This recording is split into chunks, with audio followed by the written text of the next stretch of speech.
All right, we're going to go ahead and get started. Good evening, everyone. My name is Peter Huggins. I'm the events manager here in Advanced Academic Programs, and I'll be the host for this evening's information session.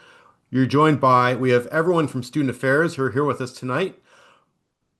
Right now, as everyone's logging in, go ahead and, as people are already pointing into the chat, go ahead and drop in the chat. Let us know where you're zooming in from. It's always nice for us to know where people are located geographically.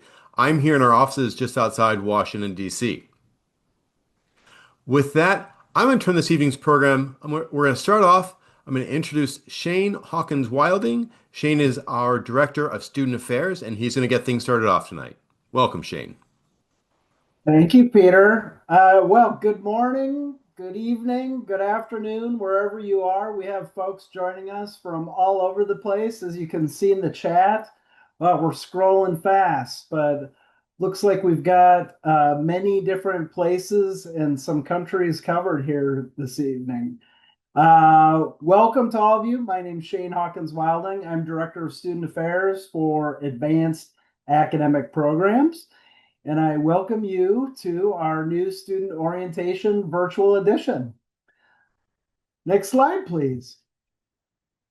On behalf of Advanced Academic Programs, as well as the Krieger School of Arts and Sciences, I'd like to welcome you. And I also would like to extend greetings from our Associate Dean, Doug Mao.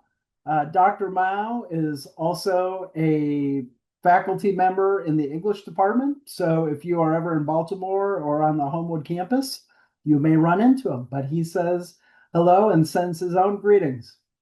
Next slide, please. So this evening, we are setting the table for you for the spring 2026 semester. The purpose of this evening is to prepare you so that you can begin classes next Tuesday, on January 20th. So we will be covering a number of items in the next hour or two. First, we will talk about preparing for the spring semester. We'll be discussing some things related to safety and security. We'll talk about resources available to you and things that you can do to be a successful master's student at Johns Hopkins University. We will discuss several different offices and campus partners that are available and here to support you during your academic journey. We will discuss health and well-being, which is a very important topic related to master's students, no matter where you are located. And then we're going to cover a checklist of items that you need to complete.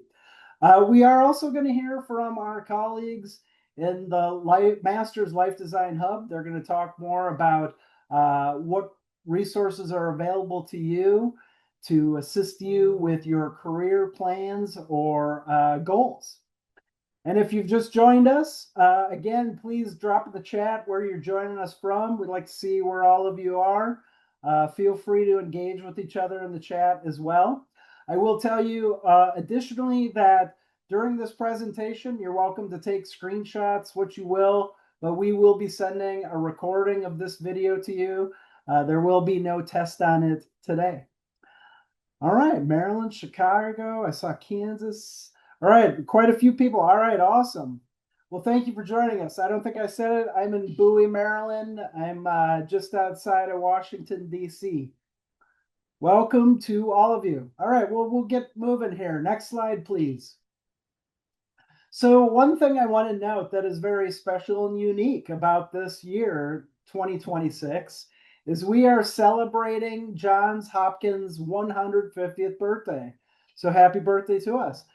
And you will see, regardless of whether you are an online student, a student in Washington, D.C., or Baltimore, this logo that's appearing on the screen here, there are a lot of different events throughout the year celebrating our 150th birthday. It's a big one. To be clear, our true birthday is on February 22nd. That is the day when our first president was installed. So be looking out for special celebrations on February 22nd or thereabout. All right, next slide, please. So one of the things I want to do is to make the university a little bit smaller for you. I know that when you join a new institution, most of you are new students at Hopkins. Sometimes you can feel lost at a new place. And while Johns Hopkins is a large university, and regardless of whether you are studying online or in person, it's important for you to know where you fit in the university. At Johns Hopkins, currently we have 9 different academic schools, and all of us are in the Krieger School of Arts and Sciences. So if you hear someone refer to Krieger or KSAS, that is your school, that's your place to study. Advanced Academic Programs is a division within KSAS, and we were designed in 1994 to provide master's education to working professionals. Today, that's still true. Almost 90% of our students have full or part-time jobs. What is uniquely different now is that post-pandemic, we've had an increase in our students who study in person, both in Baltimore as well as in Washington, D.C. So welcome again to KSAS. So as I mentioned, we have students in DC, Baltimore online. I'm going to cover some resources that are available to all of you, regardless of where you're studying. But I do want to recognize that our online population is our largest group of students. And so we salute you and we're pleased that you are here with us today. And we're always excited to meet you, even if that's at graduation time. Next slide, please.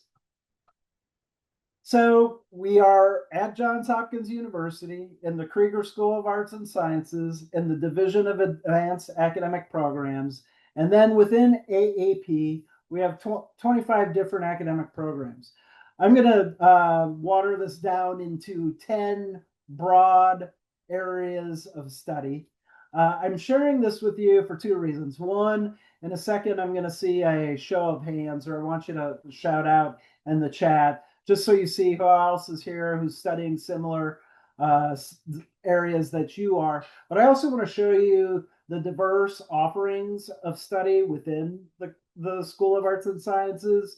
Also, it's cool because you're going to interact with people who may not be studying the same things that you are, but it's an opportunity to learn from each other and to get a diverse exposure to different thoughts and studies. So welcome to all of you. I hope that you make some connections either this evening or you do perhaps in the first few days of classes. We're going to continue on. Next slide, please.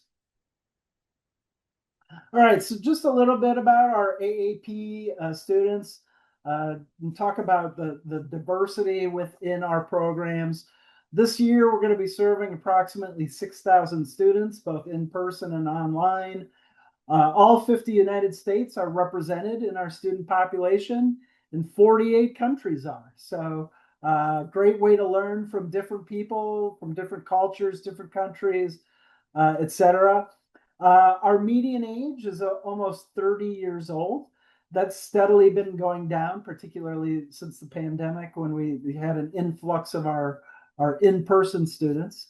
I'm proud to say that AAP also has the largest number of military affiliated students with us, including veterans, active duty, as well as family members. And we're very proud of that. And we're very grateful for your service. And then finally, as I noted earlier, we have a lot of students who are full-time or part-time. So we recognize that that is an important piece of the student experience as well as students' identity. Next slide, please. So briefly, I want to tell you a little bit about the Office of Student Affairs. I know that I bet all of you have received at least one email from me. Hopefully you continue to keep reading those. Within AAP Student Affairs, we have 3 broad areas. One is academic advising.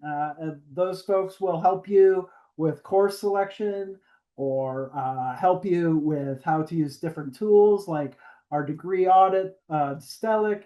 Perhaps you have questions about policies, procedures, etc. Our student services team will help you with non-academic issues. So perhaps you're facing some kind of a personal crisis, or you are sick and you need assistance with navigating that. or maybe you have questions about where to go for certain services, perhaps disability services. Those folks will help you with the non-academic areas. And then finally, our student engagement area works with student organizations, leadership development, and then student engagement also puts on our programs and events, including orientation. So let's take a look quick at some of these folks you'll hear from later, but I want to introduce the team quickly. Next slide, please. On our advising team, Caroline De Leon is our Associate Director, oversees academic advising. In addition to Caroline, our advisors include Brian Mobley, Candida Savis, and Shannon Smith. One thing I want to note, this is important for those of you who are economics or communication students. These folks will be working with you directly regarding course selection and registration. The rest of you who are not in communication and not in economics have faculty advisors. So you will be working with faculty advisors directly about course registration, curriculum questions, etc. And Caroline will talk a little bit more about this in a little bit. Next up is our student services area. And I mentioned that, oh, next slide, please. I mentioned that our student services team helps with non-academic issues. Rebecca Stringer, our associate director, and Destiny Martin, our student success manager, are behind our AAP student services email address. They're really helpful when you have any kind of question. So again, if you have a crisis or a personal issue, or you need to take time off and you need to talk about leave of absence, these are the folks who will be helping you. And then hats off to Christina Goldstein, who is our Assistant Director of Student Engagement. And again, she focuses on providing you with awesome opportunities outside and sometimes inside the classroom. You will hear again from some of these folks in a short while. Next slide, please. Just quickly, I want to highlight our physical spaces. Even if you're an online student, you're always welcome to come and see us. Our entire team is primarily based in Hopkins Bloomberg Center. That is 555 Pennsylvania Avenue Northwest in Washington, D.C. So there are a number of different things to come and see. We have some really cool art in the building. The building itself is really neat. It is the old Newseum. A lot of people remember it from back in the day when it was the Newseum, but it looks quite different now. So if you're in the DMV, drop by and see us. We'll be happy to give you a tour and to welcome you. Next slide, please. And then our Homewood campus is the main campus of Johns Hopkins University. And so you will all have the opportunity to visit there at some point, because that is where our commencement ceremony takes place every May.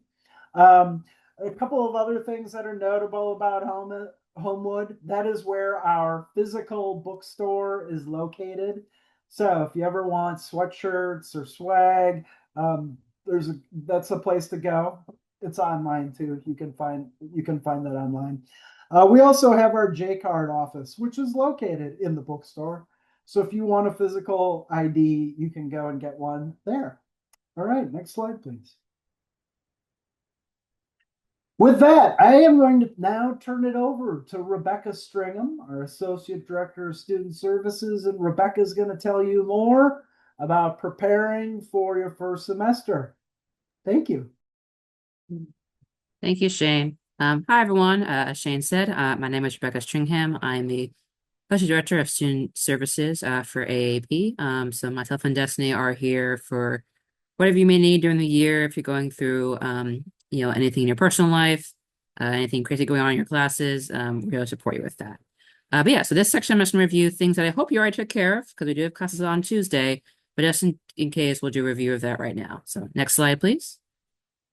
All right, so if you haven't yet, please make sure that you have bookmarked this website to your phone and or your laptop. So my JH portal, think of it as your home base for everything you need for Hopkins. So as long as you're logged into that, you can access to your email with Outlook. You can access your OneDrive for any files. You can access Canvas for your courses. So it's just a good site to have it all on hand at all times. So you can get to all the different apps for Hopkins. Next slide. All right, and also if you haven't yet, please make sure that you have reviewed our new student checklist available on our website, and that was also included in our orientation email and in your admissions letter. So new student checklist is your best way to make sure you're taking care of everything you need to take care of before classes start on Tuesday. If you have any issues completing any of them, any troubleshooting problems, feel free to reach out to our team or ask us now in the Q&A, and we'll do our best to assist you. Next slide. All right. Some of the other things that people might have questions about. Your J card. So the J card is the Hopkins Student ID, and it comes in both mobile and physical version, but that will depend on which campus you're going to. So for my folks in the room who might be taking classes in DC, since our building is pretty new, it is all mobile friendly only. So all you need to do is just download the mobile J card to your phone. And as long as you have your phone, you are able to scan anywhere in the building whenever it's open. For my students who are taking classes in Baltimore, given that the campus is a little older, most buildings are only physical card readers. So therefore, you should make sure you stop by the campus store at the Homework campus to pick up your physical J card from the J card office. And then lastly, for my online students, obviously, if you're not going to go into any buildings, you won't need a J card. But if you still want a copy of your own, you can request a J card online from the J card office. You can go to the website now, just fill out that form. And if we didn't say before, this is being recorded, and we are going to send this PowerPoint slide to all of y'all. So for any of these links that you're seeing, you will be able to click on them and review things on your own time as needed. All right, next slide. All right, immunization and vaccinations. So those of you who are in person, you were probably getting some emails from our health office to make sure you were all up to date to be on campus. For my remote students, don't need to worry about this ever. But for my in-person folks, make sure that you are always checking your email from the health office. Currently, the COVID vaccine is only encouraged, but not required for being on either campus. But we are in flu season, so if you're going to be taking classes in DC or in Baltimore, you are still required to either submit a flu vaccine or a flu vaccine exemption for medical religious reasons to the health office. If you have any questions, just email the health office, and they can assist you to make sure that you're all up to date. Next slide. All right, I think you should take care of your textbooks. So depending on your degree, you might have a lot of textbooks, you might have none, they might be physical, they might be e-textbooks. Whatever they may be, you want to make sure that you check see if you have them. So you'll go to our online bookstore. This link is available in the new student checklist. When you go to this online bookstore, you'll select the term, Spring 2026, search by your department course information, and then search for find materials. And you can do a search for all your courses at one time or one at a time. If no books show up, it could probably mean one of two things. Either you don't have any books for that class, or they haven't been posted on there for some reason. So if you don't find any books for one of your courses, I just encourage you to email that professor for that course and just ask them, hey, do you have any books for this course? And either they'll tell you nope, no books, or yes, you should. Let me see what's wrong with the website. So just tell the professor if you can't find your books, but they should all be on here if they should be on here. And just to clarify, for anyone who is in person and going to be in Baltimore, if you swing by the Baltimore bookstore, they do sell textbooks there, but those are for the undergraduate students. So make sure that you're getting your books from the online bookstore only. Right, next slide. All right. And then please make sure you also save this website to your laptops and phones. So the academic calendar available on our website and available for this semester and the next 3 semesters after this will tell you all the dates you should know while you're a student here. So for example, for this semester coming up, starting next week, the last day to drop a class for a 100% refund is this Monday, January 19th. So if you're switching around your classes still, not a problem. Just make sure you take care of that by Monday. And then our first day of class is Tuesday, January 20th, in honor of MLK the day before. So maybe you don't have class actually starting on that day. Maybe you have it on Wednesday or Tuesday, but for general purposes, the first day of class is Tuesday, January 20th. And then you do have the first 2 weeks of the semester to see how your schedule will feel, see if you want to add or drop any courses. Just know that the last day to add a class to your semester schedule is Friday, January 30th at 12 noon Eastern Time. So in those first 2 weeks, if you want to add any more additional courses or switch courses, please make sure you do so before Friday, January 30th at 12 noon Eastern Time. All right, and then you do also get a spring break. So spring break for AAP is from March 16th to March 22nd.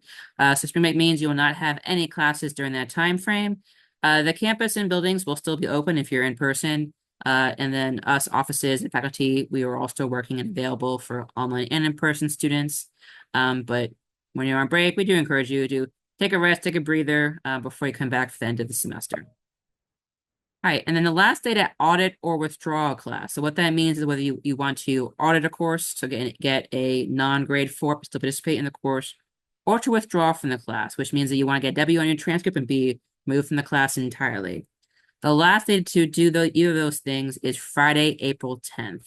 Now, we do encourage students to consider this date because if life happens, if your course load gets too intense for you to manage at that time, something in life happens that keeps you from doing your classes full-time successfully, or if you just don't enjoy a class, that's fine. You should try to drop, or if it's later in the semester, withdraw from the class, but the last time to do it, period, is Friday, April 10th. After Friday, April 10th, whatever courses you have for the semester will be yours until you get your final grades. All right, and lastly, the last day of class for the spring semester is Monday, May 11th. When we say last day of class, that is last day of everything. So all of your finals, presentations, projects, all of those would be done and completed by Monday, May 11th. So that's officially done with the spring semester before we go into the summer semester. But again, all these dates and more are available on our website. So please make sure you save them wherever you can. Make sure you remember them. Next slide. I do want to do a quick reminder that if you have any questions, as y'all can see, the chat has a lot of people in there. Please try to make sure you put your chat questions in the Q&A function of Zoom, so my team can answer your questions one time and not miss your information. All right, but again, when you're thinking about your schedule, consider our refund schedule. So as I said before, if you want to get 100% refund, you should drop your course before the first day of the semester, which is this Tuesday. But then after that, every week the amount goes down. So if you drop in the first week, you get 9% back. Drop in the second week, you get 5% back. Drop in the third week, you get 50% back. After that, when the fourth week of the semester starts, doesn't matter when your class started, the fourth week of the semester on February 9th, no more refunds are available. You can only withdraw, which means putting a W on your transcript for that course. Now, we do have a refund request exemption process. So if you feel you should still be refunded for any reason with the schedule, you can go online and submit that form to see if you can get that money back still. All right, next slide. All right, another thing to keep in mind if you're changing your schedule around. So for those of you who might be using financial aid, whether that's federal, private, loans, grants, scholarships, whatever it may be, please make sure that you know what is required of you as a student to keep that aid.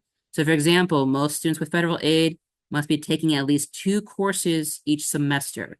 Now, again, this could vary depending on what your aid package is, but just make sure you know what those rules are, whether it's how many courses you're in, whether it's what kind of grades you get, what kind of GPA you need. Make sure you know that information so you can make sure you keep your aid. All right, and for anyone who's international and might have an F1 or J1 visa being in person here in the US, your visa status requires certain things as well. So for example, the biggest one is you must be enrolled full-time, which means you must be in at least 3 courses per semester that counts to your degree. If you ever have any questions about what's needed for me to keep my visa, just contact, who you should already know about, the Office of International Services, OIS. They are the office that handles everything to do with visa. You want to contact them to make sure you're in the right number of classes and the right kind of classes to keep your visa per semester. All right, next slide. All right, another office that is here to help you all is SEAM, which stands for Student Enrollment Account Management. Now, basically, this office encompasses our 3 big offices that support students. So student accounts, which handles everything to do with your billing, financial aid, this is your aid, and then records and registration, which handles things like your class schedule, your diploma, your transcript, things like that. So throughout your time here, if you ever have any questions or concerns related to these 3 topics, you want to go onto SEAM, and you can either make an online request or give a phone call, and you'll be connected to our AAP representative for those offices that can assist you. Next slide. All right, and yet another website that I think y'all should save onto your phone and computers is the Academic Catalog. This is your one-stop shop to know everything about the policies for AAP and the course requirements for your program. So for example, if you want to check, what grades can I get before I get in probation or before I get dismissed? If you want to see what the process is to take a course in another school besides AAP, if you want to see what are the core courses I must take, what electives are available for me in my program, that is all available here in the catalog. So make sure you go to this if you ever have any questions. And if you ever need help navigating it, feel free to also talk to our AAP advising team or a faculty advisor, and they can guide you through this catalog as well. All right, next slide. All right, so that was my review of everything to do what we should do before Tuesday.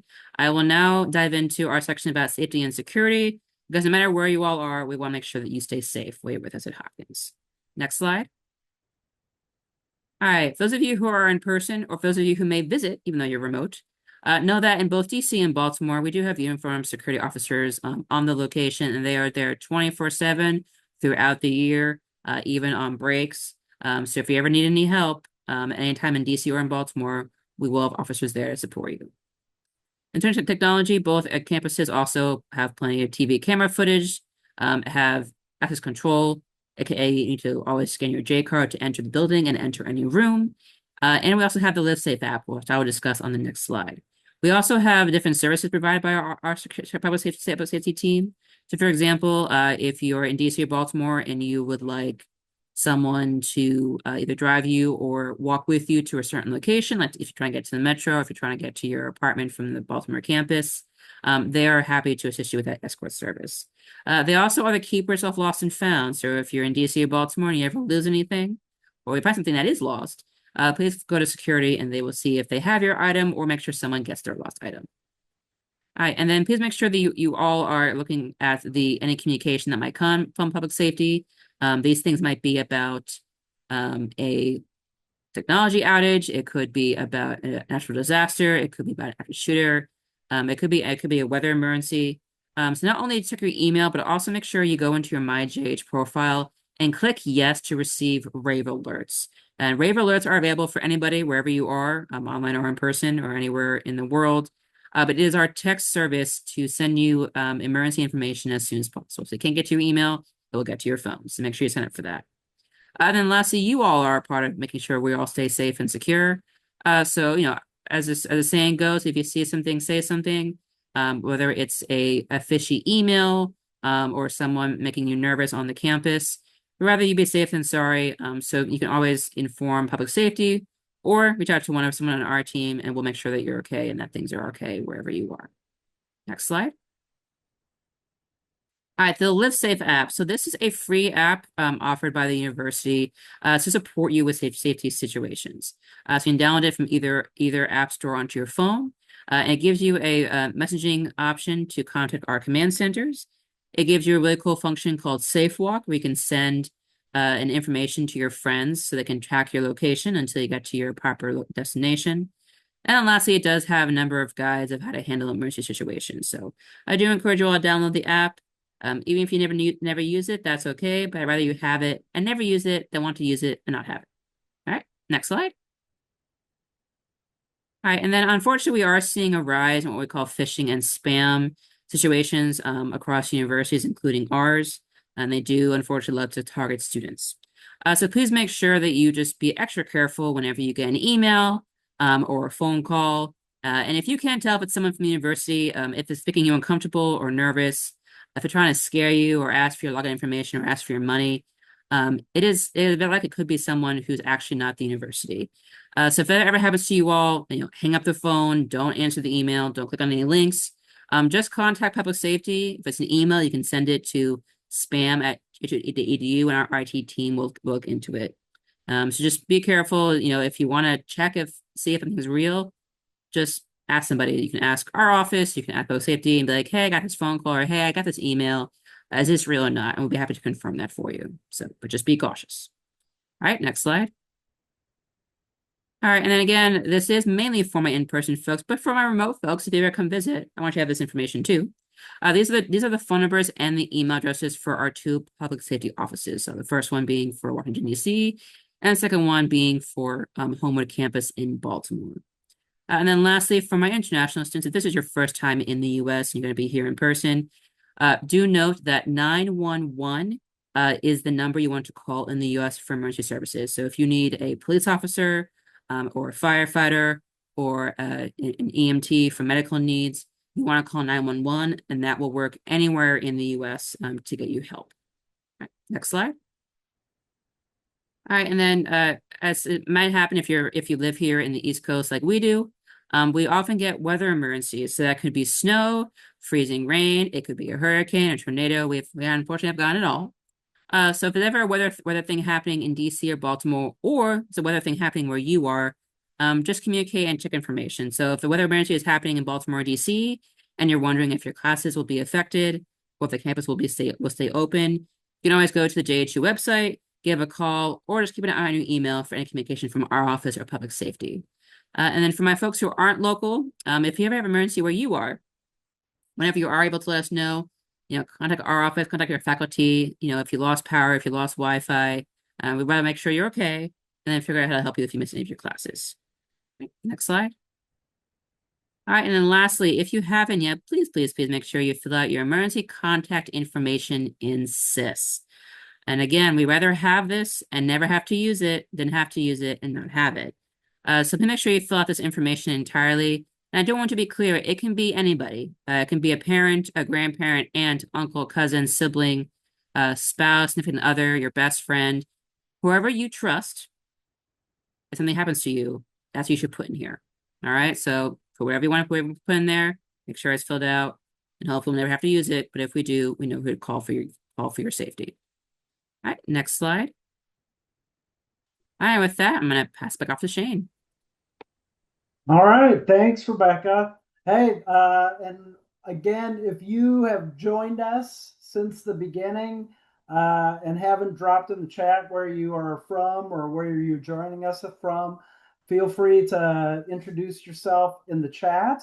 And if you have any questions, please use the Q&A feature where you can ask a question and one of our advisors will respond to you there. It also helps us to document questions.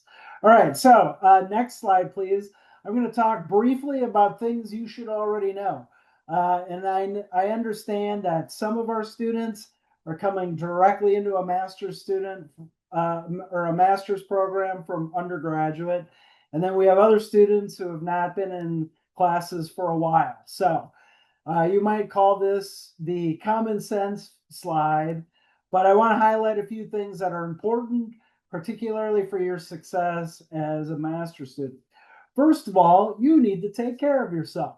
So I encourage you to get good night's sleep, eat and exercise. There is a Latin saying, mens sana in corpore sano, which means a sound mind and a sound body. And it is very important that you take care of your health. And if you are not experiencing good health and you may need medical assistance, if that's going to take you out of classes, please contact our AAP Student Services at jhu.edu email address so we can help you plan for unexpected medical issues. In addition to being healthy, you need to attend class. Who would have guessed?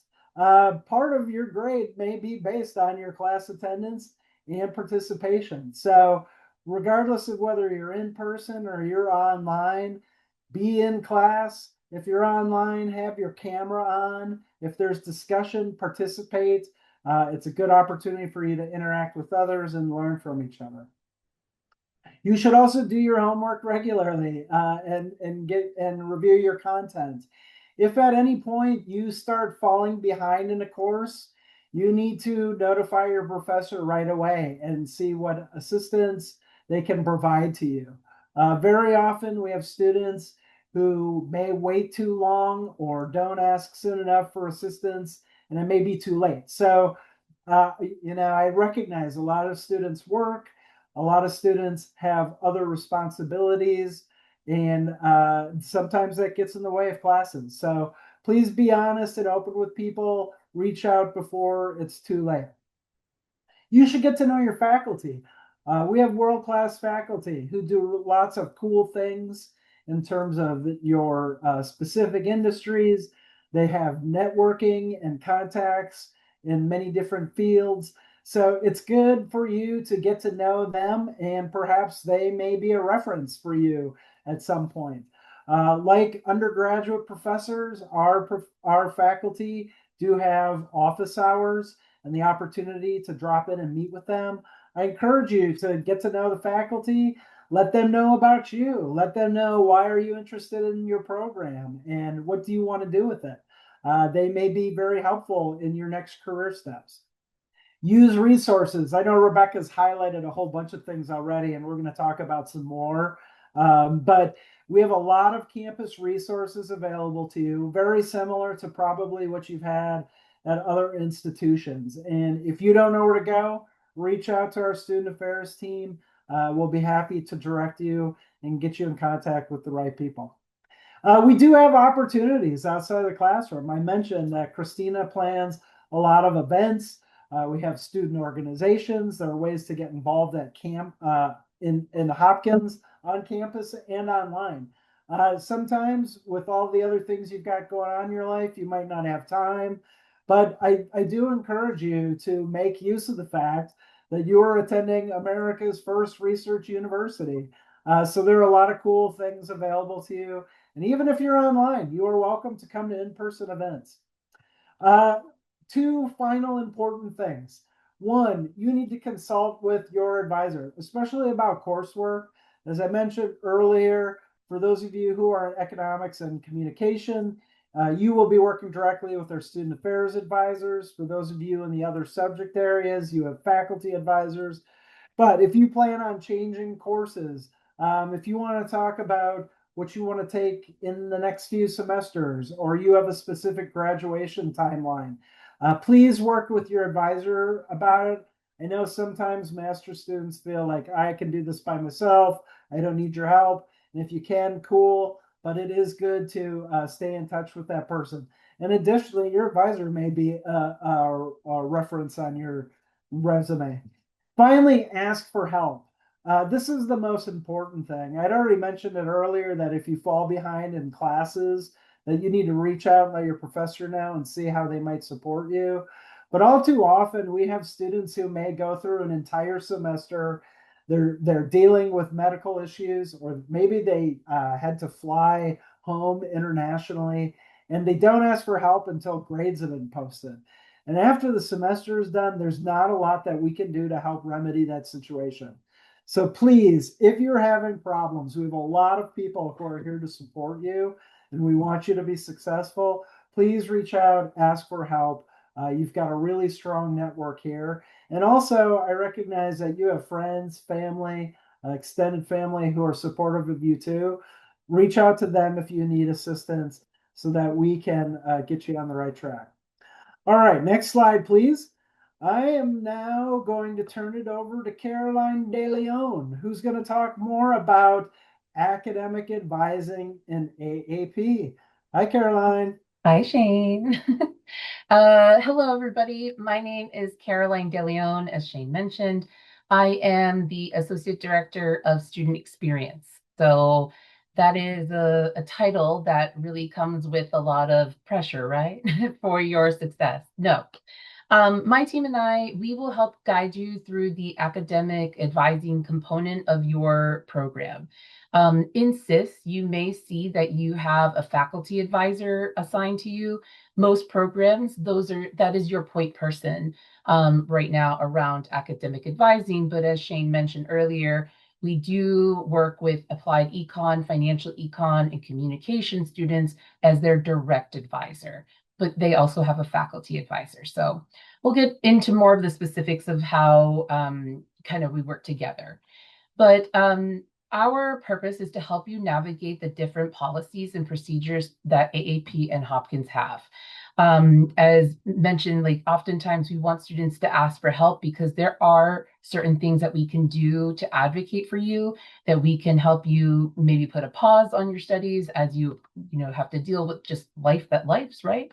And potentially see if you can qualify to take additional courses if you want to expedite your graduation timeline. So first and foremost, I want you to become familiar with Stellic. Stellic is a new platform that we launched this past year, and it's actually proven to be really, really helpful. So there in this platform, you can see your degree audit. So you can see where you're making progress in your courses. It also has a feature where you can plan out future courses. This is not where you will register, but this is more of a planning and seeing your progress. However, the cool feature about Stellic is that you can also schedule time with one of us in academic advising for AAP, or potentially your faculty advisor if they have it linked in or linked with their calendar. So this could be really great. And we will just work with that to, as we said, continue making progress in your degree and seeing if we need to adjust anything. Each semester, you will get outreach from our team regarding registration guidance. We are, again, are here to help you navigate that process because there are sometimes classes that get dropped, some classes that get added. There's wait lists, and I highly encourage you to not depend on the wait list.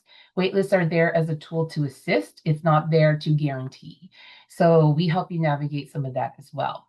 Likewise, a lot of times we get questions around career and, how do the classes that you take fit into that? And that's a perfectly great question, but we partner really closely with our colleagues over in the Master's Life Design Hub. And so as we get to know each other, we will defer to them if you have any career questions that can help match courses that you want to take with career goals or vice versa. Sometimes we have students who want to seek out internships and potential job opportunities while they're taking their studies. So again, they can help you with that. We have an awesome partnership with the team, and we're actually pretty close. So you'll hear more from them later. But we also work specifically or very closely with our Student Health and Wellbeing Office. They are folks who really help us navigate when life just lifes. So at the end of the day, you have to take care of number one. And if you can't do that, that really will impact your academic progress. So we want to make sure that we are doing what we can to make sure that you thrive and succeed, cross that stage at Homewood, or, get your diploma in the mail and feel truly accomplished. Next slide. Great. So as I mentioned, we kind of have a different model here that might be new to you. In SIS, you will see that you have a faculty advisor, and we also work again as academic advisors on the back end. Because you have a faculty advisor, don't feel like you can only talk to them and you can't talk to us or vice versa. We work together to support you. So again, we will help you in our office navigate different systems across the university.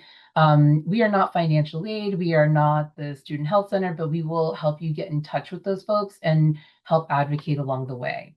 Common things that we also get for our international students are opportunities around OPT and CPT, which is optional practical training, and I think curricular practical training as well. If you need to take less courses than full-time status, but you're required to do full-time status, we can help you with reduced course load, but that's only in your last semester. If you don't perform in the way that you had hoped that you performed, we do have a probation and dismissal policy, but that's not the end of the world, right? So we can help you kind of walk through what next steps can look like. And also if it has any impact on your financial aid, we will help you navigate the satisfactory academic progress and just make sure that you get back on track. So my team and I, we are small but mighty, and we will reach out to you occasionally. Most of the time, we'll do it through Canvas posts and announcements. We will also do it through our newsletter, which you should always read. We will remind you of important deadlines throughout the semester. So you should be looking at the academic calendar each semester, but again, we will help push that to you just so you are aware of deadlines. We cannot often do retroactive tasks, so please make sure that you're looking at those deadlines, marking them in your own personal calendar.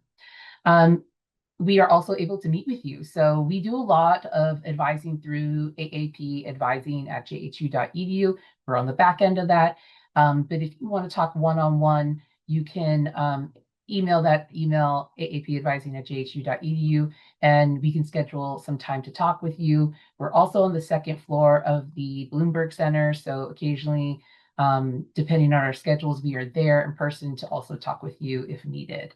Certain programs, we will do group advising as well. This is a way to kind of cast the net so everybody can ask questions together based on your program. So there's a lot of opportunity there.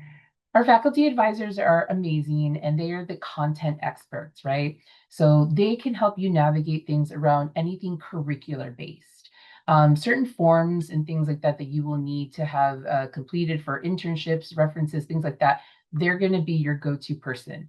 If you're looking to figure out, what courses to take based on career goals, on other goals, again, faculty advisor is kind of the better of the experts there. But we work very closely together. So please make sure that you're utilizing both of us as well. But faculty advisors, like I mentioned, they're going to be the sign off on any type of specific forms, things like that, like curricular practical training. They handle that. We unfortunately don't do anything with that. Fourth, course overload. So this is, again, if you're a full-time student taking 3 courses and you want to take more, we can have that conversation and we can look at what your program specifically requires to be approved for that. And they can also be the person that you can talk to about taking some interdivisional courses. If you're interested in taking classes in Whiting or the School of Education, we do have a process for that and we can explore that as well. But we often, both of us, will make referrals to the appropriate resources and parties on campus if we don't have the answer to that. So utilize us. We're here for you. We're here to support you.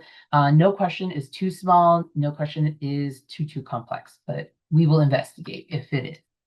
Next slide. Great. So, you're probably looking at this slide and you're like, tips for communication. I don't need that. We all need that. And so I want to just briefly touch upon communication style at the graduate level. So as I mentioned, AAP advising at jhu.edu is where we get most of our messages from students. And you would be very surprised at how many messages don't include a name. They don't include a JHU ID number. So I would love for you to get into practice of using your Hopkins email, because that is where we're always going to respond to. We do not work with personal emails. So make sure that you're checking your Hopkins email regularly. I know there's a lot of emails that come through, but flag ours.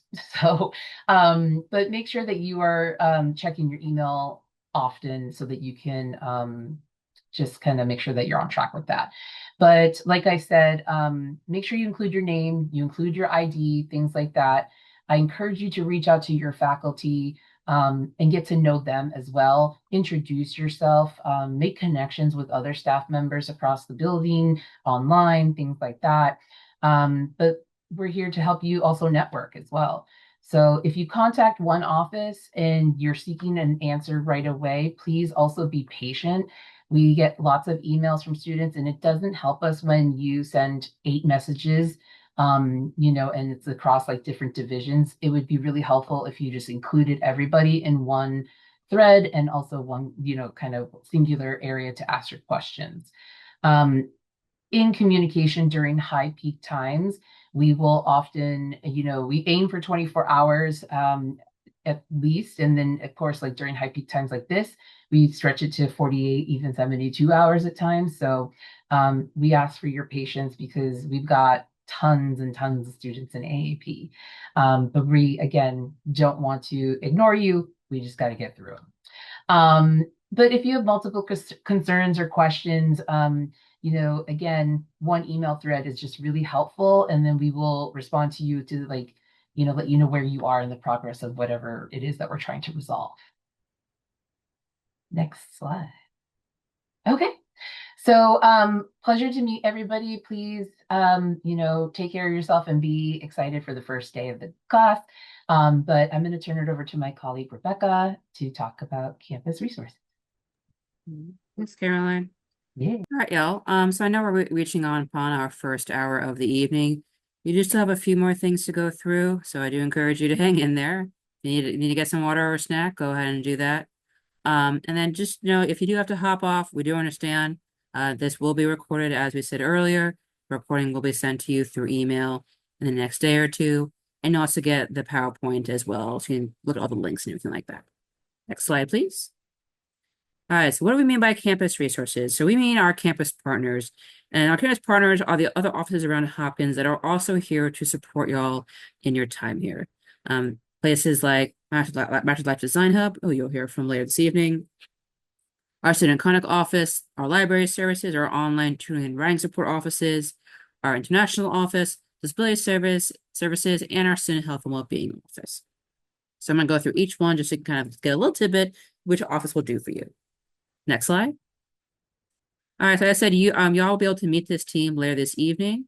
But the Master Life Design Hub team are the folks who are here to help you with your career support. And not just about, hey, the resume look good, or how do I interview? But they can go more in depth than that. So they also hold events to help you network with other students, with potential employers, with alumni. They can help you kind of identify what are your passions, what are you here for, why are you doing this program, and how to best use your current skills to help you improve your future skills. Next slide. All right, and then student conduct, they are a Homewood-based office, but they do support all AAP students, and they do oversee our conduct policies. So if you haven't already, I would encourage you, just get a quick review of the student code of conduct, and also our academic misconduct policy, especially for some of you who maybe haven't been in school for a while, or maybe this is a different kind of formatting for your program, or this is your first time in the US. We don't want you to get caught up in plagiarism or referral issues. So if you have any questions about academic misconduct, making sure you're not plagiarizing anything, go ahead and you can email AP Student Conduct and they can assist you to make sure that you are following the rules properly. But speaking of plagiarism, there are 4 different courses that all of you as new students are required to do in your first semester. Once you get them done, you don't need to do them again, but you just got to do them at least one time. So the first course being avoiding plagiarism online.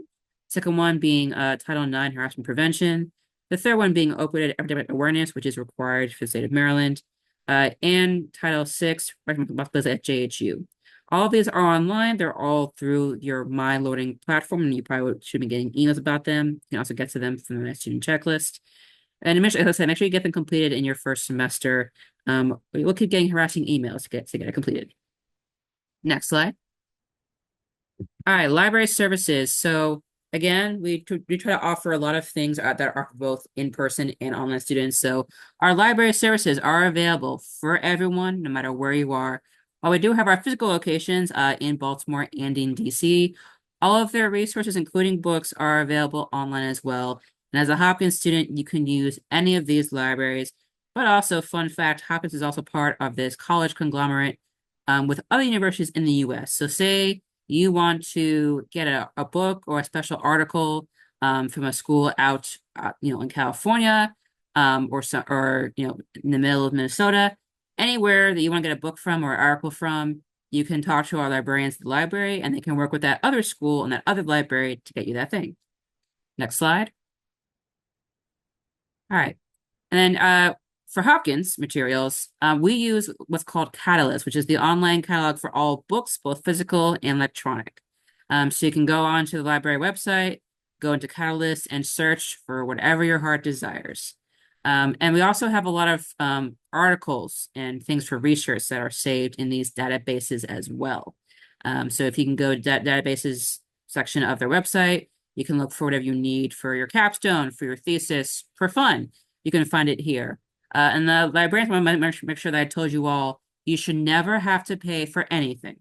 All right. So if you hit a paywall, you can't get to a certain article or a certain paper, you contact the librarians and they'll get it for you. So you need to pay for it. So save your money.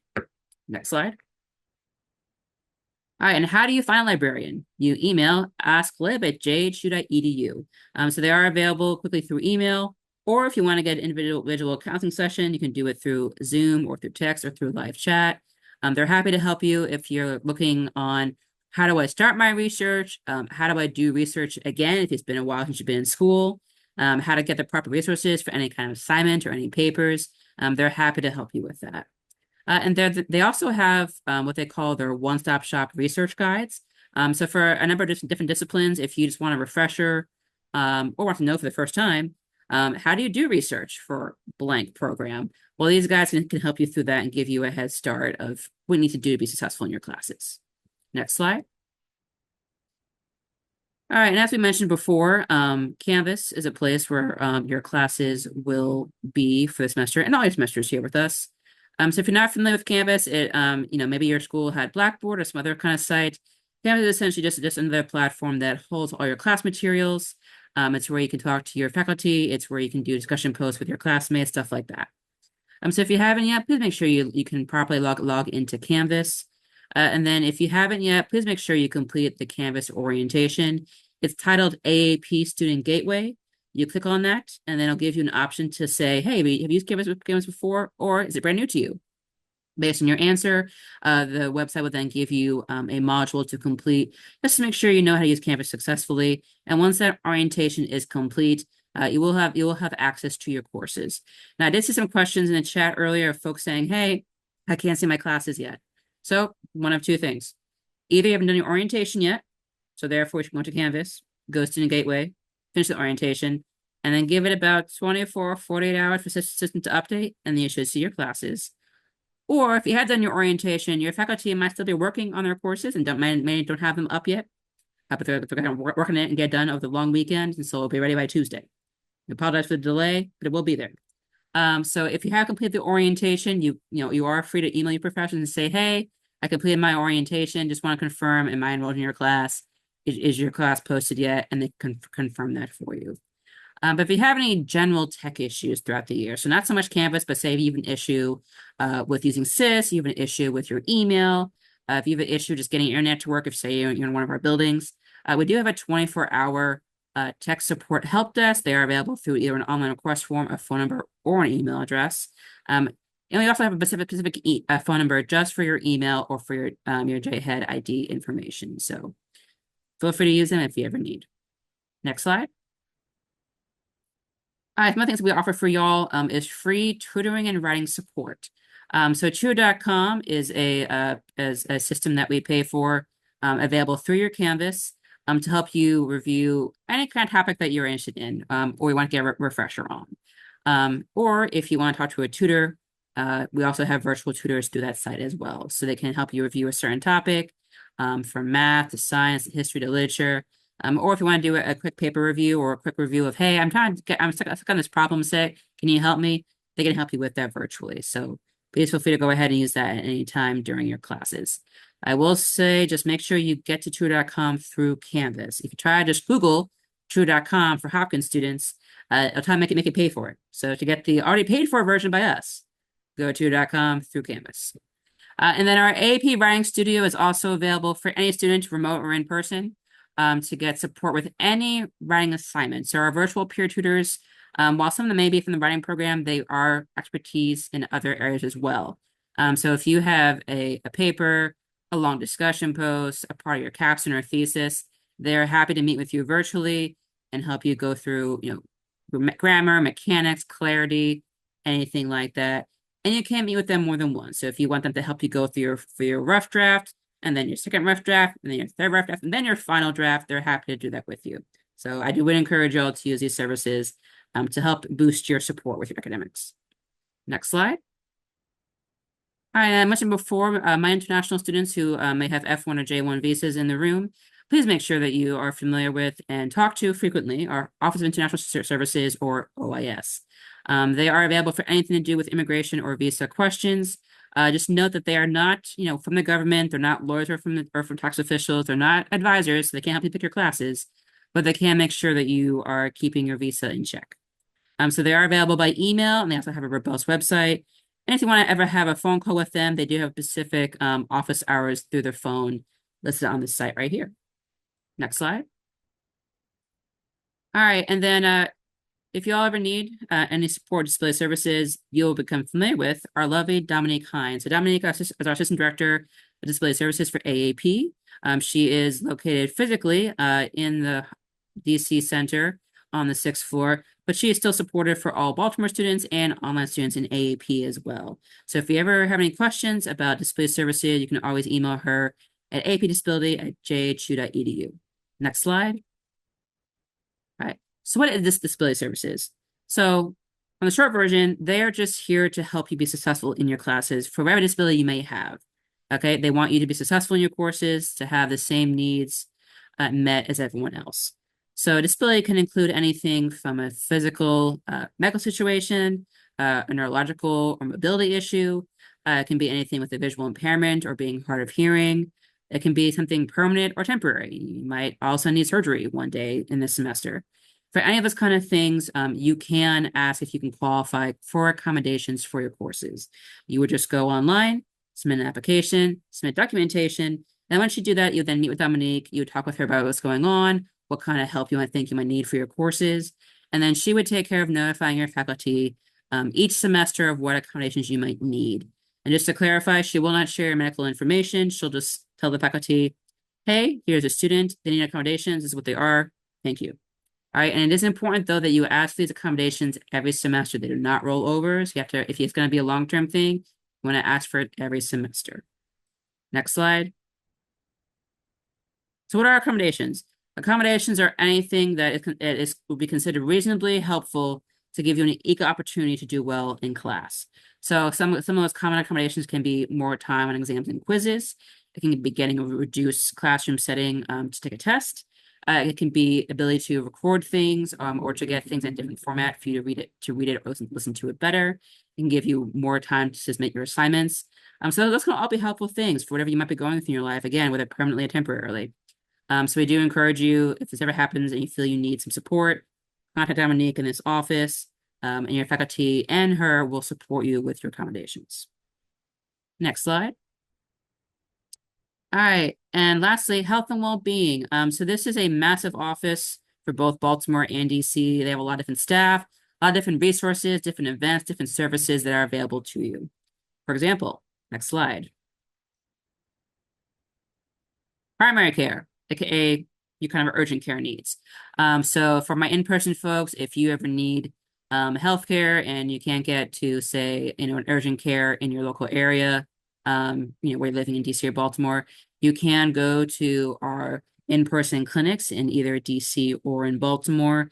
You can walk in, but to make sure you get seen properly, you can always give them a call or go to your My Health portal, schedule an appointment so you can see them. So if you worry you might have the flu, if you got a sprained ankle, things like that, they can assist you with those things.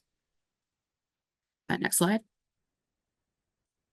And then for mental health support, which is also important as physical health, we do have different support systems for both our in-person and online students. So for our in-person students, again, you can also visit our centers in either DC or Baltimore to meet with a counselor or a therapist or anything like that.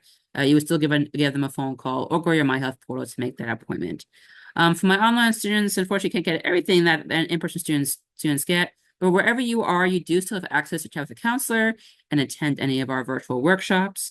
And you do have some apps like SilverCloud and Timely Care to support you with your mental health as well. Next slide. So what's Timely Care? The Timely Care is the service that we use to support our online students for 24/7 mental health care. So you can get someone right away. You can get support with whatever you need. There are a certain number of visits you are allowed per year, but making this give you a good head start to find someone where you are to get further support. And then, like I said, they can give referrals if you need for psychiatry or anything else like that. Next slide. All right, some other things that are available to you. So SilverCloud is our cognitive behavioral therapy program that is free for anyone over the age of 18 to get more help in that area of well-being. Thriving Campus is an online directory for you to find a licensed mental health provider wherever you are located in the U.S. And then Calm, for those who don't know about it, is a meditation, sleep, and relaxation app. Luckily, JHU gives a premium version for everyone for free, as long as you make an account with your JHU email. So you'll want to go to this website on the screen, which we'll send to you in the PowerPoint. You'll go and create your account and then use your JHU email. And then you'll go into the app and then you'll be able to use the Calm app premium version. So you can listen to all the sleep stories and sounds of birds in the ocean as you see fit. Next slide. All right, and then lastly, this is an important number that I want y'all to know. Again, I'd rather have you have it than not. So 410-516-7333 is our 24/7 hotline for any incidents that might involve sexual violence, stalking, harassment, a problem with significant other.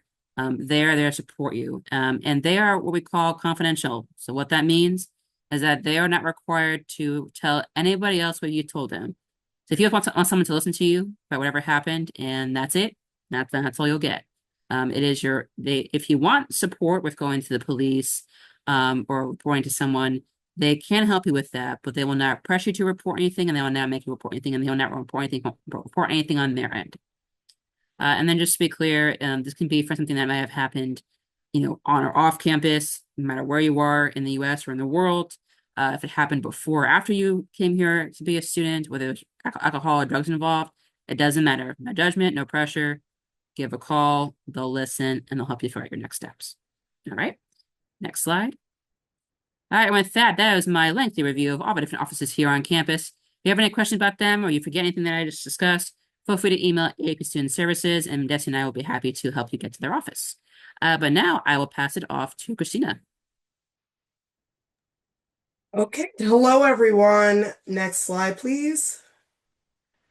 So there are a few platforms that we are all on, no matter what campus that you are on, in order to get engaged and connected with your fellow students. Hopkins Groups is going to be your center for all things happening at AAP. No matter whether you are in DC, Baltimore, or online, you'll be able to find events for you. Handshake is going to be your center for all professional and development and networking events delivered through the Masters Life Design Hub. Again, no matter what your campus is, you'll be able to find events to boss up your career and boss up your life through professional development. YouTube is going to be your center for finding, faculty event recordings and recordings of this orientation here today. If you are not able to attend, say, a faculty event that you saw in Hopkins Groups, you will find the recording of that event later on YouTube. LinkedIn, which you also may already use, is going to be your center for engagement with others in your program, in your faculty, with Johns Hopkins University at large, and with alumni of your program. Please continue. Free food alert for this would be for those who are either in our DC campus or on our Homewood campus, but Free Food Alert is an app/website that the university uses to let you know when there is, free food available on campus. How it works is that once you sign up for the program using the app or online, it'll send you an email or a push notification to your phone saying, in room 236, there is caprese skewers and fruit slices and whatever happens to be available. And it'll also tell you the length of time that the food is being offered. So really great way for you to grab something to eat for free while you're on campus. Some people hilariously bring Tupperware to campus to take advantage of the free food, but it is something that is frequently used on campus. If you are on Homewood campus, again, the Translock app is going to help you navigate the JHU shuttle system.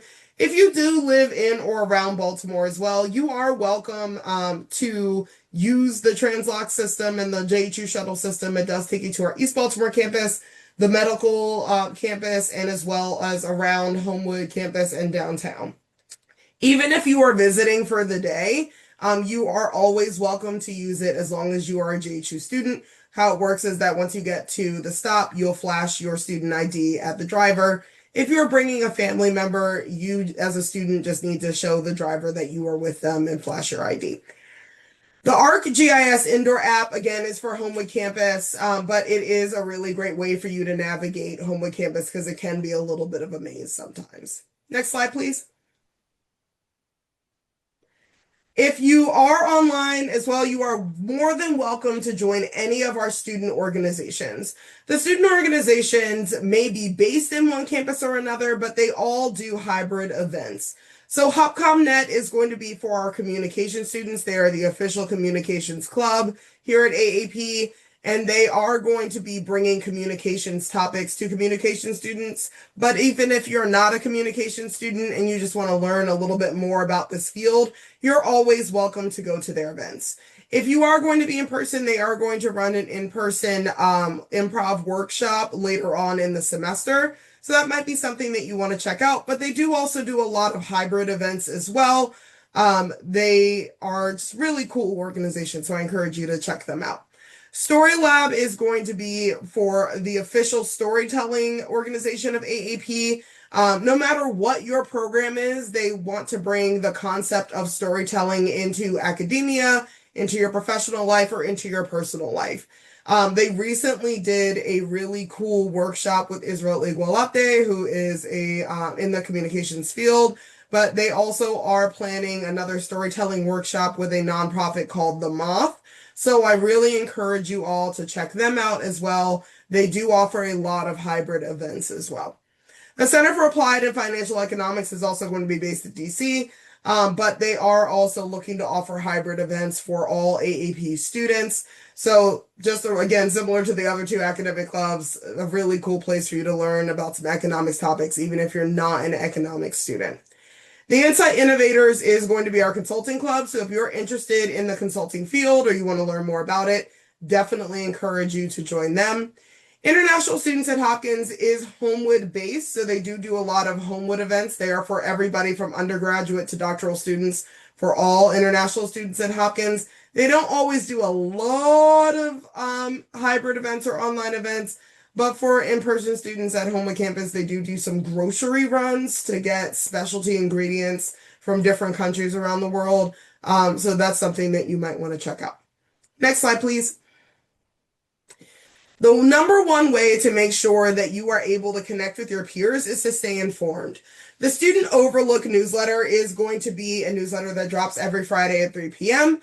And it is going to include up-to-date, must-know topics for you as a student. So I would heavily encourage you to make sure that you are checking your email regularly to make sure that you do not miss any pertinent information for you as a student.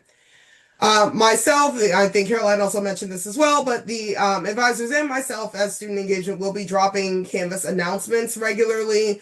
So please make sure to check them. I will be dropping event announcements in Canvas every Tuesday. So it is very important if you want to stay in the know, especially if you want to connect with your peers, to make sure that you're checking those out so you don't miss any engagement opportunities. Next slide, please. And I'm going to pass it back off to Shane. Thanks, everybody.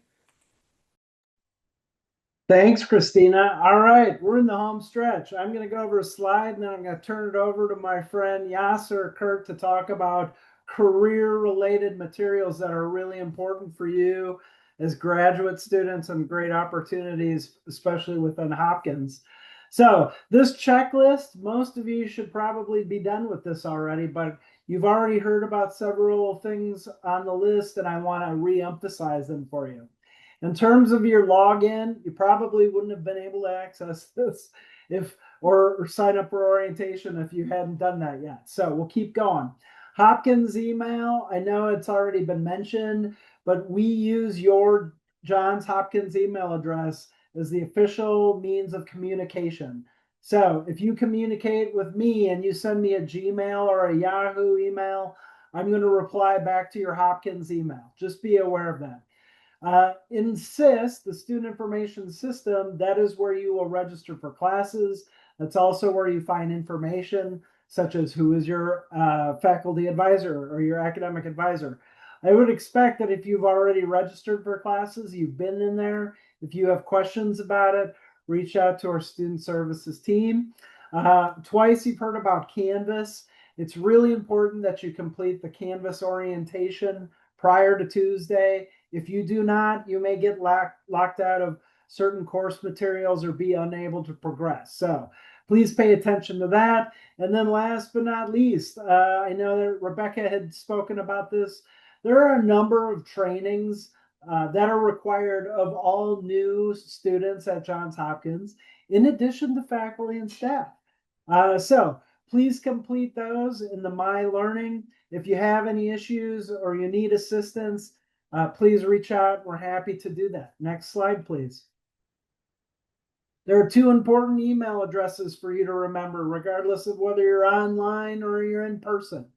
First, if you want to reach out to our student services team about non-academic matters, please email aapstudentservices@jhu.edu. If you have advising questions, reach out to our advisors at aapadvising@jhu.edu. And then finally, if you're in DC or if you're dropping by the Hopkins Bloomberg Center, visit our team office space. Headquarters is located on the second floor, and our welcome center is at room 278. Next slide, please. All right, so why do we tell you all of this? I know it's a lot of information, and we've given you a lot of resources this evening, but we want you to be successful, and more importantly, we want you to graduate. Hopefully, you all want to graduate too. As I said earlier, we have our Johns Hopkins University KSAS AAP commencement ceremony in May in Baltimore at the Homewood campus. And this is a picture of one of years past, but we are looking forward today that you will cross that stage. And whether you're in person or online, we will be there to cheer you on, and we'll look forward to seeing you then. All right, folks, I am very pleased that Yasser is able to join us. Next slide, please. Yasser leads our Master's Life Design Hub, and he is a director in integrative learning and life design. And Yasser is going to tell you more about some important resources related to career, whether you're just a student or your full-time career and you're looking for a change or a ladder up. Yasser's got answers and resources to provide to you. So, Dr. Kurt, I turn it over to you. Thank you, Shane. Thanks so much, everyone. Okay, let's get started. As Shane said, Dr. Yasser Kurt. I am the director of Master's Life Design Hub. So the hub is a brand new unit. Since October, we've been going through this transition. You're gonna be hearing more about what we're working on in the coming days. On this slide, you can see that there are some the prompts for you all. If you can use the chat box to interact with that, that will be great. But I want to set the stage first to differentiate, I believe, the life design principles and what is life design comparing the career services. So maybe you're engaging with these other prompts. I can touch base a little bit. Two faculty at Stanford University 10, 12 years ago, what they noticed that their master's and PhD students were visiting with them, not necessarily for classes or asking questions about the thesis and dissertation they are working on, but mostly about their next steps, so career path. What these two faculty noticed that there is a huge gap in pretty much the institution, in that case, Stanford, when it comes to preparing students for their next steps. So closing this gap, they wrote this book called Designing Your Life. It was super successful. They sold millions of copies. And then they wrote the second book, Designing Your Work Life. And then COVID hit. They wrote the third book, which is called Designing Your New Work Life. I'm not promoting these books to any of you, and I don't have any business affiliation with these folks. But these three were the books that I was able to finish like really in 3 days. I mean, not all these three, but again, spending 3 days. So like really in 2 weeks, and then all those three books that I completed. So I encourage you to at least maybe go to YouTube and go to Google and then learn a little bit more about the life design principles and in your terms, in your financials, and of course in the country you reside in. If you can access to this book, that will be encouraged. But again, I don't have business affiliation with these folks. So in traditional career services, the focus is gonna be more the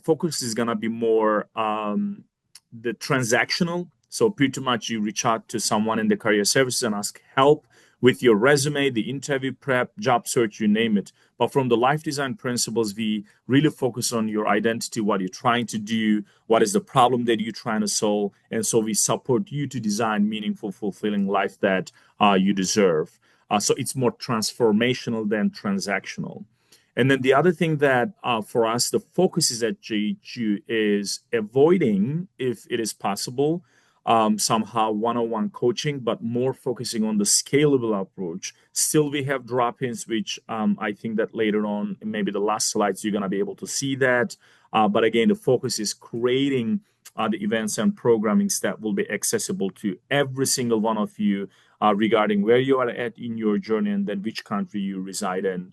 I'm going to talk about that the later in slides. Okay, the next, please. I may not be as pro as like the other folks, like the next slide, next slide. I'm not even sure what is the next slide about, but um, okay, the team. Again, I already introduced myself. We have Laura and Sylvia, amazing professionals. Laura is our designated life design educator for our Homewood and online students, and Sylvia for DC.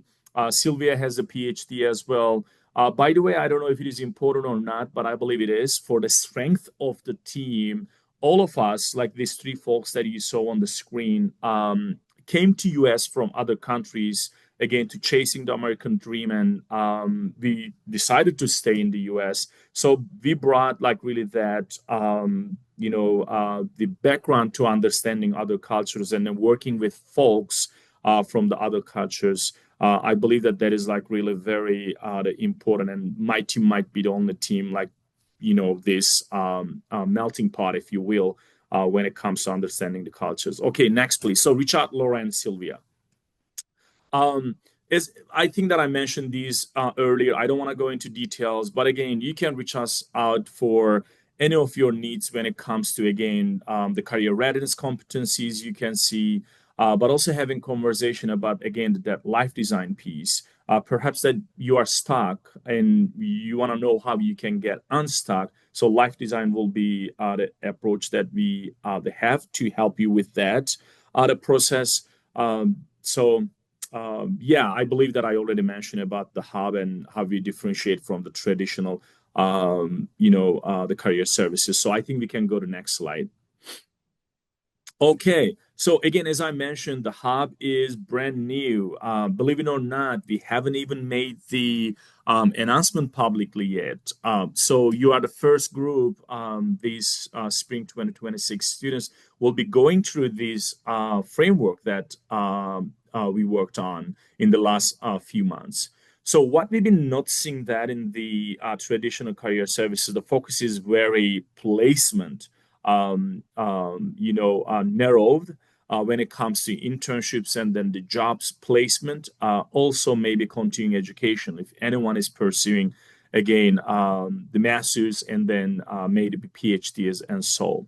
But what we've been experiencing and then finding out when we do the benchmarking with our peer institutions.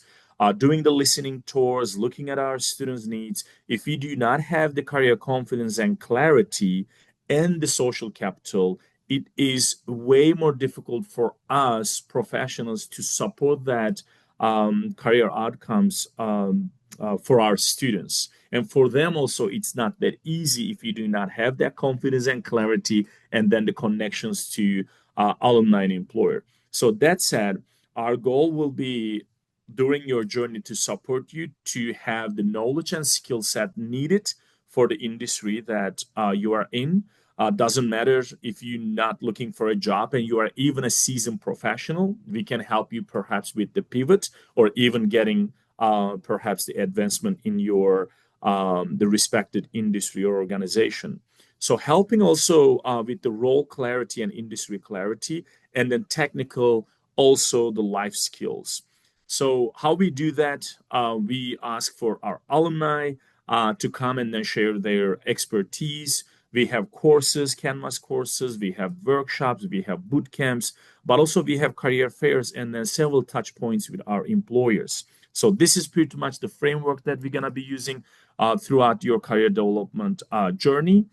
So please stay tuned. There are so many surveys. I believe that I know that there is survey fatigue, but still I need to say it. There are several surveys that we're going to be implementing throughout the process to better, again, understand if this framework is working or not. Even right now, when you look at this framework, if you have any the insights or feedback as the new students, we will be happy to again consider those feedback, and even who knows, maybe we can implement these insights in the near future to keep adjusting. That is a very design thinking, I believe the focus that we have at the hub. Okay, next slide, please. So resources, I think that this group is mixed. Some of you perhaps they're still, in the DMV area or in the US, but some of you, residing in other countries. No matter what, always is better to have some resources for our students so they can access whenever they want, wherever they are at. JHU is doing really, really, really great job at this point, implementing technology and AI into our work. Earlier, Christina mentioned about Handshake. It is very important. That is our official job search board. But one thing that is very important that I need to highlight, if you only rely on the tools that I share with you, in particular in this case, Handshake, let's say that you're looking for a job or pivot or advancement, you're going to be missing a whole lot. I highly encourage you to get familiarized with other resources out there, even job boards specific for your industries. My team is right now creating the list. We'll be keep adding those resources on our brand new website. So stay tuned. One Hub Mentoring. When we approach the mentoring, I believe it's very important to understand the point that everyone needs mentor wherever again you are at in your journey, mid-professional season, or even barely starting your first the role. One Hub Mentoring is a platform, kind of like perhaps to be on the same page, LinkedIn for JHU. But the difference is if you reach out to me on LinkedIn, I have no obligation to get back to you. But it's a little bit different for One Hub Mentoring because those JHU alumni opted in, the meaning that they kind of like commit to support you. I will encourage you to again take advantage of it. Also learn from those alumni, get connect to them. So that will be giving you opportunities and then opening the doors for you, again, whatever your needs or outcomes will be. When it comes to AI, VMAC is a great platform. It will be helping you to develop your application materials, that is the resume, the cover letter, but also helping you to get very strong elevator pitch, also helping you to practice your interview skills. So use VMAC. When it comes to interest rate, that is more focusing on the international students, is because what interest rate does, helping you to identify the employers who are hiring international students with OPT or sponsoring international candidates. One note, interest rate bought or acquired, right? That is the right word. Their competitor company going global. The going global is not just the US, but again, the entire globe.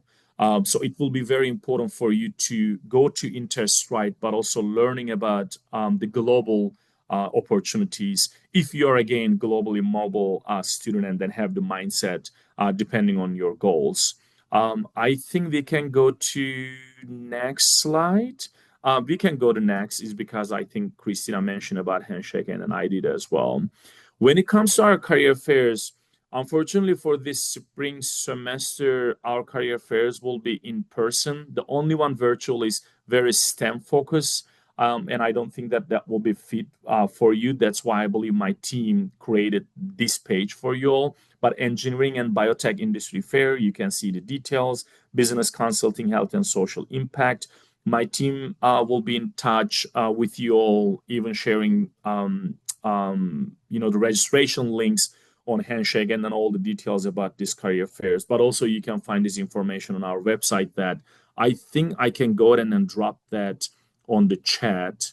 So it's because I keep forgetting and we can go from there. I don't know if anyone did that already. It's because I don't see the chat yet.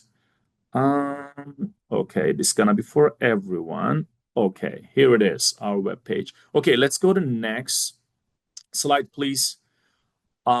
Yeah, so for tomorrow, I don't know what you're all doing, but if you have time, we would love to have you join us for our Graduate Career Accelerator. We had these last semester, initiated last semester. We had about 160 students. It was amazing, 10 a.m. to 3 p.m. Eastern. I know that some of you outside of US, this time may not be working for you. So we can somehow find a way that, sharing the link and then perhaps the recordings with you later on. But again, being there and then learning with us, having that interaction with us, but also engaging with your peers, that is priceless. Accelerated is all about the job search process, But what we do nowadays is very intentional and meaningfully is the utilization of AI, that ethical utilization of AI, how we integrate AI in our job search or even the life design, and then how that is very efficient and then helping you to go through a very smooth process. So when it comes to the digital library, again, because of our online students and the AAP and my other portfolio EP, they are all around the world. So we have to be very mindful about that accessibility piece. So what we did, we looked at it the last 3-4 years and created those the videos from our sessions, recorded sessions, and created I will say that a robust the library for you all. If you're a working professional, we have about 18 videos only for you. We're talking about compassionate leadership. We're talking about asking for promotion, happiness at workplace, you name it.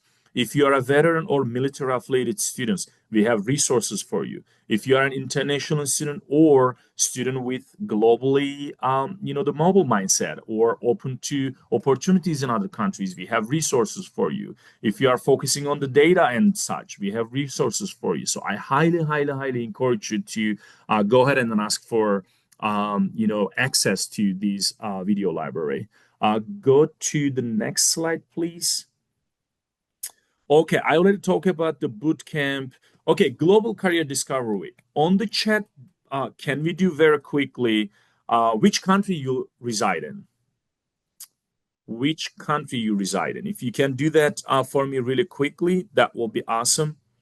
If not, that's fine. Outside of US is because I see a lot of US. Can we do outside of US? So my students in US, they don't have to worry about it. Typing.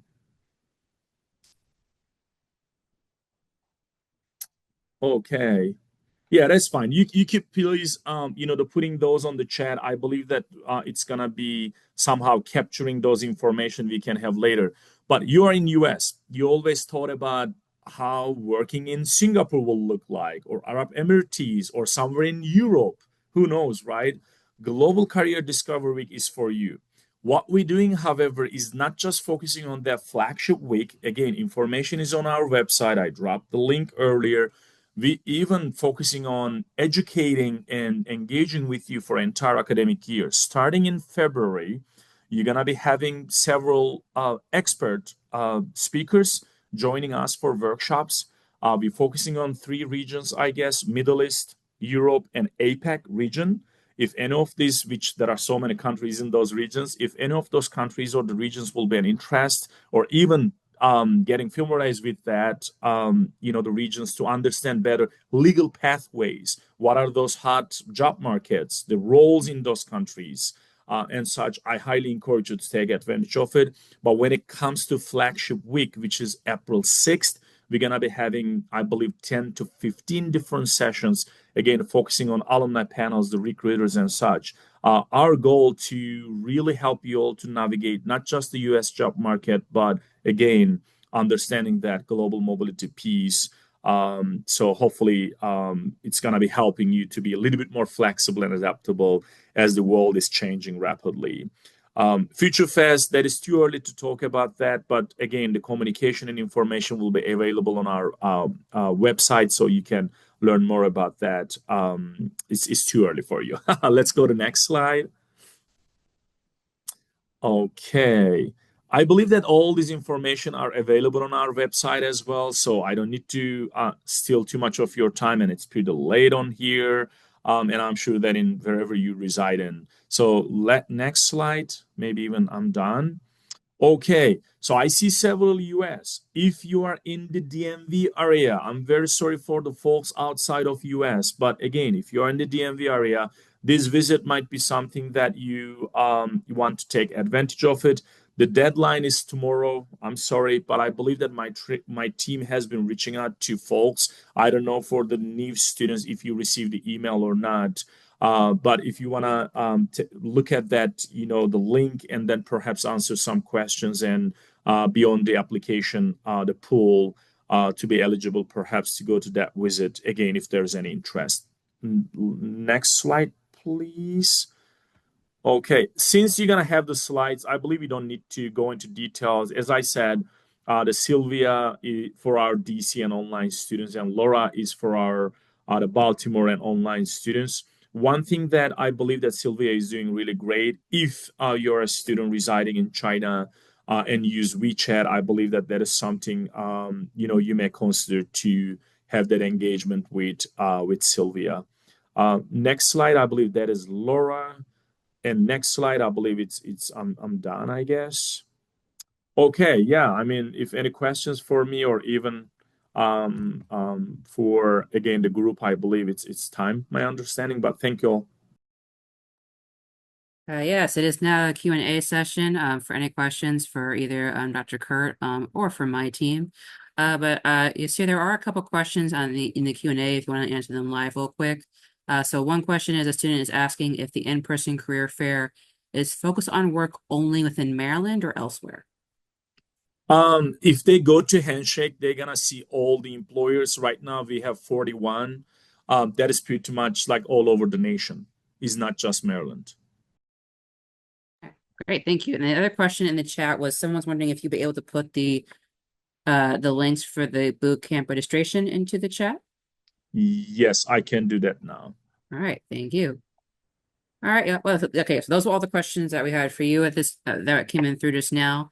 But yeah, y'all, so if you have any more questions that you want to ask any of us here on this Zoom right now, please go ahead and put that in the Q&A. If you need any links for anything that Dr. Kurt has shared, you can go ahead and email his office or anyone on his team, and they'd be happy to share that information individually as well. Something else I wanted to mention, friends, is the Blue Jay Tuesday big fun event that is like kind of effervescent without campus. You will see it a lot more on Homewood campus, but DC campus also celebrates it too, but you can also celebrate it as an online student as well. Blue Jay Tuesday is a celebration of all things Hopkins. It is our 150th anniversary this year, as you'll see on a lot of merchandise, both in the bookstore, online bookstore, or around campus, or even some of your professors may be celebrating the sesquicentennial, as it is said. So every Tuesday, we encourage you to wear your Hopkins gear. I will be providing different events where you can earn Hopkins gear as well. So please make sure to come. If you are celebrating Hopkins Pride online, as Shane has mentioned in the chat, please tag hashtag Blue Jay Tuesday. So again, we really hope to see you at a lot of events this semester, and moving on into the future. I also want to let you know that, like, for those who do continue to get engaged, you may run into our student ambassadors throughout the semester. These are current students who want to volunteer their time to make sure that you feel welcome in our AAP community. They come from a variety of programs. There are some online ambassadors. There are some in-person ambassadors on both campuses. So please be on the lookout for them. They are really wanting to welcome you into our community, just as we as staff do. All right. Thank you, Christina. But yeah, y'all, so at this time, we'll stay on for a couple more minutes for any more questions people want to put in the Q&A. But if you don't have any more questions, they'll come to later. You are feel free to hop off now. We are now officially over with your virtual orientation. And as a reminder, we will send out the recording and these presentation slides to you to have on hand and email in the next couple of days. But if any questions come to you later, we've given you a lot of email addresses, but feel free to reach out to either Dr. Kurt for Master's Design Lab information or contact anyone on my team, anything to do with student services or advising. But yeah, we'll stay here for a bit, but feel free to head off, get some sleep or get some breakfast, depending on your time zone. And we look forward to being with you all, working with you all next week when classes start. And thank you to everyone saying thank you in the chat. We thank you all for being here today/tonight as well. We always love to see our students when they start with us. Good luck with the start of your semester. And like I said, if you need anything, just let us know. Bye.